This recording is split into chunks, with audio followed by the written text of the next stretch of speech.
Bupati Buleleng Putu Agus Suradiana mengatakan ujian nasional ini pihaknya tidak memasang target kelulusan karena letak geografis dan juga besarnya wilayah di Buleleng.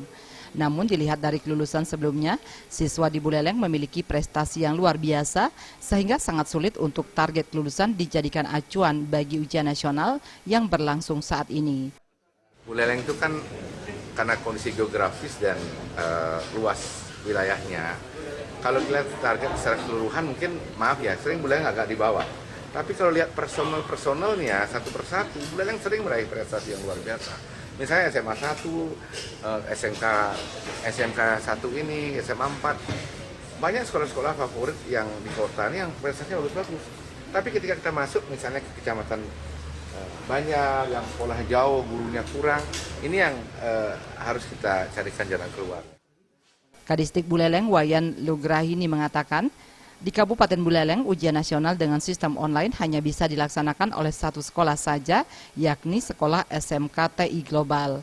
Sedangkan SMA maupun SMK lainnya tetap menggunakan metode lama. Siswa yang mengikuti ujian nasional di Kabupaten Buleleng sebanyak 7.926 orang, terdiri dari 4.667 siswa SMA dan 3.259 siswa SMK. Secara umum, pelaksanaan ujian nasional untuk Kabupaten Buleleng berjalan lancar. SMA yang ikut ujian sekarang 4.667 orang. Jumlah SMK yang ikut ujian 3.259 orang. KTC setara dengan SMA SMK itu jumlahnya 311 orang yang tersebar di seluruh kelompok belajar di BKBM se-Kabupaten Buleleng.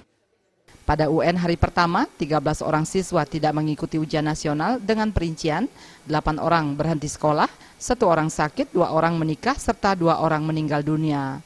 Pane Wismaya, Bali TV.